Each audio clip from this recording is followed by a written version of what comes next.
Episode 79. Dokterku itu istriku.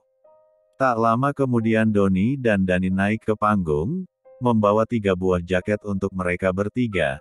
Tiba-tiba lampu utama mati dan yang menyala adalah lampu sorot panggung. Nampak 5 pemuda tampan duduk di kursi masing-masing. Suara pertama adalah suara James, dan dilanjutkan personel mereka. Performa kali ini mereka menunjukkan sisi garangnya. Sebuah lagu dengan judul Face, mereka persembahkan untuk penonton. Bait demi bait mereka nyanyikan dengan sangat bagus. Suaranya juga merdu, sungguh kolaborasi yang bagus banget. Penonton langsung bersorak dan merekam aksi 5 boyband pendatang baru yang dikatakan Raisya tadi. Pada performa kali ini, menunjukkan mereka banget yang anggota organisasi, tidak seperti yang awal mereka nyanyikan. Raisya menitikkan air matanya, suaminya tidak cuma narsis dan pede tapi memang dia multi talenta. Ray, suami lo itu, keren banget. Kata Vina dan Siska, yang juga ikut merekam dan terpana dengan penampilan Rendra. Setelah lagu selesai, mereka melepas jaket tersebut dan memakai jas yang tadi mereka pakai. James, Rocky, Dani dan Doni turun dari panggung, kini tinggal Rendra seorang. Terlihat ada keringat yang menetes dari keningnya, menambah ketampanan Rendra. Raisya segera menghampiri suami tercinta dan mengelap pelv di kening Rendra. Sungguh pasangan yang romantis dan membuat siapa saja yang melihatnya iri. Terima kasih suami, kamu adalah boyband terbaik dari yang terbaik, dan boyfriend yang paling sempurna di dunia ini. I love you. Bisik Raisya. Apa aku tidak dengar sayang? Goda Rendra. Tidak bisa diulang. Jawab Raisya. Lagi-lagi, ayo nyanyi lagi tuan. Teriak mereka semua. Bahkan sudah ada yang mengupload performa mereka di sosial mereka serta YouTube pribadi para undangan, bahkan langsung trending topik di dunia maya. Oke, lagu selanjutnya, akan saya persembahkan untuk istri tercinta. Rocky naik lagi ke panggung dan membawa buket bunga yang cantik sekali, diserahkan kepada Rendra. Dokter Raisya, dia adalah dokter terbaik dalam hidupku. Dia tidak cuma dokter pribadi yang merawatku, tapi dia juga dokter cinta untukku. Dikala semua orang menjauh atau bahkan jijik melihat keadaanku, tapi dia datang mengulurkan tangannya untuk meraih dan menuntunku. Dia rela menikahi pemuda lumpuh yang bahkan tidak bisa apa-apa, merepotkan dan banyak maunya, tapi dia dengan segala kesabaran dan kelembutannya, merawat diriku tanpa mengeluh sedikit pun. Dia tempatku bersandar setelah kedua orang tuaku, memberiku semangat dan keyakinan, sampai aku bisa berdiri di sini kembali seperti dulu. Dia tetap menemaniku dan memberikan hadiah yang sangat-sangat istimewa, anak-anak yang ada dalam kandungannya. Terima kasih istriku, I love you, everyday I love you, seperti lagu berikut ini. Itulah aku yang akan selalu mengucapkan I love you kepadamu istriku. Musik mulai mengalun. Rendra memberikan bunga tersebut pada Raisya dan dengan suara merdunya mengalunkan lirik demi lirik lagu lawas dari Boyzone tersebut. Mereka akhirnya berduel menyanyikannya dengan penuh perasaan. Undangan ikut bernyanyi dan menikmati lagu romantis yang legendaris tersebut. Rendra menuntun Raisya turun dari panggung dan bergabung dengan Zayn dan Kimi. Kimi menyambut menantunya itu dengan merentangkan kedua tangan dan memeluknya dengan erat. Tidak salah mereka memilih Raisya sebagai istri Rendra. Dia pasti bisa membimbing dan mengontrol pemuda tersebut, sementara Rendra memtigaluk papanya. Good boy, papa bangga padamu, kamu memang yang terhebat, kata Zayn. Mereka akhirnya pulang ke tempat masing-masing. Rendra langsung menggendong Raisya ke kamar, karena dia sudah tertidur di mobil karena kekenyangan. Waktu cepat berlalu, kini usia kandungan Raisya sudah 7 perutnya sudah sebesar ibu hamil 9 bulan. Mereka mengadakan syukuran untuk 7 bulanan Raisya. Rendra juga sudah mendatangkan perlengkapan untuk bayi mereka. Raisya tinggal memilihnya dan kamar sebelah kamar utama Rendra sebagai kamar kembar 3 nantinya. Bahkan Naila juga hadir bersama Peter. Peter menepati janjinya pada Rendra untuk gaspol bermain kuda-kudaannya. Kini terbukti kalau sekarang Naila juga hamil tapi baru 2 bulan. Bagaimana? Semua ide gue manjur kan? Tanya Rendra. Iya, emang ide-ide kamu itu tidak ada yang benar, tapi sangat mancur, bahkan sesudah hamil, dia malah kecanduan bercinta, aku sih ayo saja. Jawab Peter yang juga sudah mulai tertular Narendra itu. Hahaha, makanya jangan anggap enteng apa yang gue katakan, gue itu tahu betul apa kelemahan perempuan arogan itu. Iha sejak dalam kandungan gue sudah bersamanya. Jawab Rendra. Ayo kita gas terus dan cetak kesebelasan. Ibrahim Club, keren kan? Ucap Rendra. Tiba-tiba dia dijewer oleh Kimi karena mengajari yang enggak-enggak pada kakak iparnya itu. Aduh ma, untung kuping Rendra buatan Allah, bagaimana kalau buatan manusia pasti sudah copot seperti kuping panci. Jawab Rendra dengan entengnya. Memang ya kalau bicara dengan orang somplak kita bisa ikutan somplak, untung saja Raisya tidak ketularan, dan semoga saja cucu-cucuku tidak seperti bapaknya ini. Kata Kimi. Mama bagaimana sih mana ada anak tidak seperti bapaknya, kalau nurun tetangga kan depot, di kita anak tetangga dong. Rendra malah menggoda mamanya yang sudah mulai kesel. Ya Allah Ren, harus dengan cara apa sih mama bicara dengan kamu, heran mama. Kata Kimi sambil berlalu meninggalkan Rendra bersama Peter, dia bergabung dengan 2 ibu hamil yang sedang bercanda itu. Kenapa sih ma, mukanya kusut banget? Tanya Raisya heran. Suami kamu tuh, makin hari kelakuannya makin gak genah. Ucap Kimi. Jangan diladenin ma, iyakan saja, kalau kita berdebat dengannya tidak akan memang yang ada dia makin membuat kita jengkel. Jawab Raisya. Iya tuh, Kak Peter juga sudah mulai ikut-ikutan tidak bener Ray gara-gara mereka sering VC, bagaimana cara kamu bisa sabar dan betah tinggal dengan dia, Ray? Tidak ada cara khusus Kak. Aku akan menjadi air yang mengalir dan ikut kemana arah pembicaraan Mas Rendra.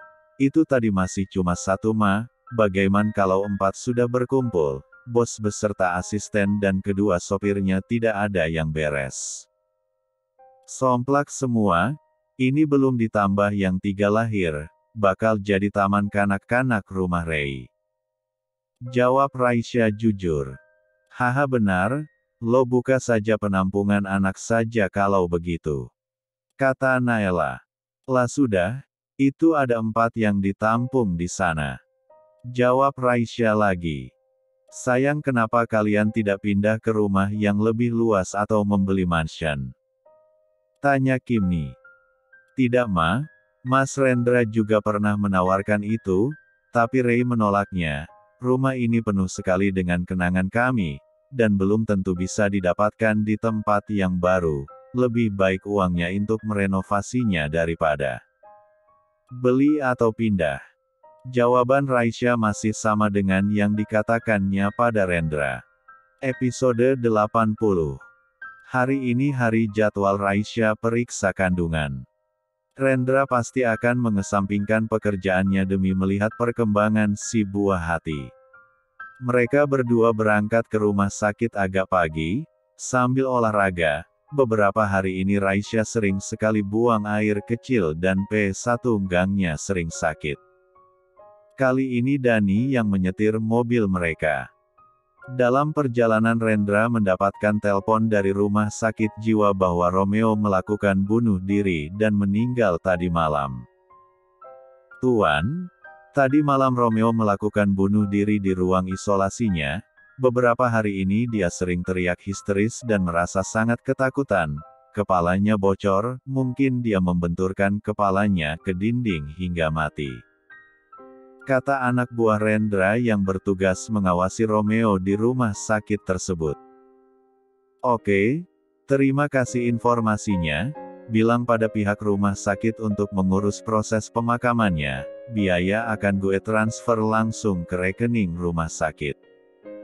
Jawab Rendra lega, karena akar dan otak dari segala permusuhan selama ini ada pada Romeo. Akhirnya dia meninggal dalam keadaan tidak waras dan bunuh diri. Siap Tuan, laksanakan. Rendra menutup teleponnya dan menaruhnya kembali ke dalam jas yang dia pakai. Siapa yang meninggal, Mas? Tanya Raisya. Romeo, tadi malam dia melakukan bunuh diri. Dan aku minta pihak rumah sakit untuk mengurus pemakamannya. Jawab Rendra. Innalillahi wa inna ilaihi rajiun. Kasihan ya Mas, hidup Romeo selama ini dipenuhi rasa dendam, dan akhirnya berakhir tragis. Dia tidak mendapatkan apapun dari dendam yang dipeliharanya, malah merugikan diri sendiri. Jawab Raisya. Kamu benar sayang, dendam hanya akan merusak hidup kita. Tidak ada rasa damai dan ketenangan, yang ada cuma ambisi dan emosi. Rendra menambahkan pernyataan dari Raisya. Tak selang lama mobil mereka memasuki teras lobi rumah sakit. Dani menghentikan mobil Rendra tepat di sana, supaya majikannya tidak berjalan jauh untuk sampai di sini. Dani segera keluar untuk mengambil kursi roda, sementara Rendra membantu Raisya yang kesulitan untuk keluar dari mobil. Haha Mas, lihat keluar dari mobil saja aku kesusahan, lihat diriku sudah seperti bola, bulat sempurna. Kata Raisya. Rendra meletakkan jari telunjuknya di satu bir sang istri. Set, tidak apa-apa, bagaimanapun bentuk kamu adalah perempuan tercantik yang pernah Mas temui, jadi jangan malu ataupun rendah diri, oke? Ucap Rendra memberi semangat Raisya. Dia membantu Raisya duduk di kursi roda, sementara Dani memegangi kursinya.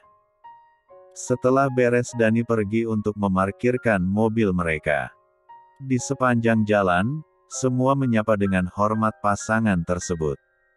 Dan keduanya pasti akan membalas sapaan mereka dengan senyum lebar. Tidak ada bos yang sombong ataupun arogan, bahkan Rendra dan Raisya menganggap dirinya sama dengan mereka. Di depan ruangan Dr. Mila, Raisya bertemu seorang ibu hamil yang menangis sesenggukan.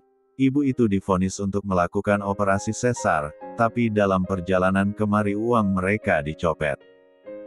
Pasangan suami istri tersebut mau meminta keringan untuk membayar belakangan biayanya. Pasti kita herankan, kenapa di rumah sakit elit seperti di Pandawa ada yang tidak sanggup membayar biaya operasi. Sebenarnya mereka bukan pasien di sana, tapi pasien rumah sakit umum. Tapi pihak rumah sakit menolak untuk mengoperasi karena tidak mampu membayar, jadi mereka kemari untuk meminta bantuan. Mereka yakin kalau pihak rumah sakit bakal membantu. Raisya meminta Rendra untuk mendekati mereka. Assalamualaikum Bu, apa yang membuat Ibu menangis seperti ini? Dan tidak baik bagi janin Ibu, dia juga bisa merasakan apa yang Ibu rasakan saat ini. Tanya Raisya dengan lembut. Kami kecopetan saat dalam perjalanan ke rumah sakit ibu dan anak, untuk mendaftar operasi sesar, dan kami mohon keringanan untuk membayar di belakang, tapi mereka menolak, dan ada yang memberitahu kami untuk datang kemari langsung ke poli kandungan, minta ke dokternya supaya diberi kemudahan. Suami dari ibu tersebut menjelaskan. Kenapa harus operasi kalau bisa melahirkan normal? Tanya Rendra. Ini anak pertama kami Tuan, tapi posisi bayinya sungsang jadi bahaya untuk lahir normal, padahal dari tadi pagi dia sudah merasa mulas. Suami ibu tersebut kembali menjelaskan. Rendra langsung memanggil seorang suster di depan ruangan Dr. Mila, Di res itu ada 3 dokter obgyn, jadi selain dokter Mila, ada 2 dokter lain. Suster kemari. Perintah Rendra. Siapa pagi ini dokter obgyn yang free? Tanya Rendra. Ada dokter Rudy tuan. Jawab suster. Oke, bawa ibu ini ke ruang operasi, sampaikan pada dokter Rudy untuk melakukan operasi sesar sekarang juga, ibu itu sudah waktunya, bayinya sungsang. Masalah biaya, saya yang akan membayarnya. Ucap Rendra. Baik tuan. Suster tersebut segera memanggil perawat laki-laki dan membawa berangkar ke sana dan menyiapkan keperluan operasi, sedangkan dia segera menghubungi dokter Rudy, yang masih dalam perjalanan. Terima kasih tuan, atas bantuannya, semoga istrinya lancar dalam melahirkan dan semuanya sehat. Amin, jawab keduanya. Lalu bapak tadi segera berlari menyusul istrinya yang sudah dibawa ke ruang operasi. Lalu Rendra dan Raisya segera masuk ke ruangan dokter Mila, tapi mereka dicegah oleh salah satu pasien yang sudah antri duluan. Tunggu mas, mbak, antri dong, main nyelonong saja, kami saja yang sudah antri duluan belum dipanggil-panggil ini mau masuk saja. Kata seorang pemuda yang kira-kira berumur 30 tahunan, dia belum mengenal siapa Narendra. Dan ada beberapa yang menimpali. Maaf, bukannya kami nyerobot antrian kalian, tapi kami sudah ada janji dengan dokter Mila dan ini adalah jadwalnya. Jawab Rendra. Kami juga ada janji, dan sudah memesan nomor antrian, bahkan saya sudah dari kemarin ambil nomor antrian ini. Saya yang pertama. Jawab pemuda tadi. Rendra ingin menjawab, tapi Raisya memberinya kode untuk diam, dia tidak mau ada keributan di sana. Maafkan kami tuan, kami yang salah, suami saya mengira dengan menelpon duluan akan dapat nomor terdepan, tapi kami masih kalah duluan, maaf ya. Raisya menengahi, lebih baik mereka mengalah dulu. Dan Raisya mengajak Rendra untuk mencari tempat duduk kosong. Sebenarnya jam praktek dokter Mila baru akan dimulai 15 menit lagi, tapi yang antri sudah panjang sekali. Rendra menuruti kemauan Raisya, tapi dia segera menghubungi dokter Mila. Kami di depan, tapi tidak boleh masuk oleh calon pasien kamu. Kata Rendra di telepon. Dengan segera dokter Mila keluar, dan menemui mereka berdua. Maaf tuan, nyonya, ayo kita masuk. Dokter Mila mengajak mereka masuk, tapi pemuda tadi tidak terima. Hei dokter, saya yang dapat antrian nomor 1, kenapa mereka yang disuruh masuk? Tanya pemuda tadi tidak terima. Maaf tuan, jam praktek saya baru akan dimulai 15 menit lagi dan sekarang saya ada janji dengan Tuan Narendra dan Dr. Raisya, jadi maaf Anda tunggu 15 menit lagi di jam praktek ya. Jawab dokter Mila dengan sopan.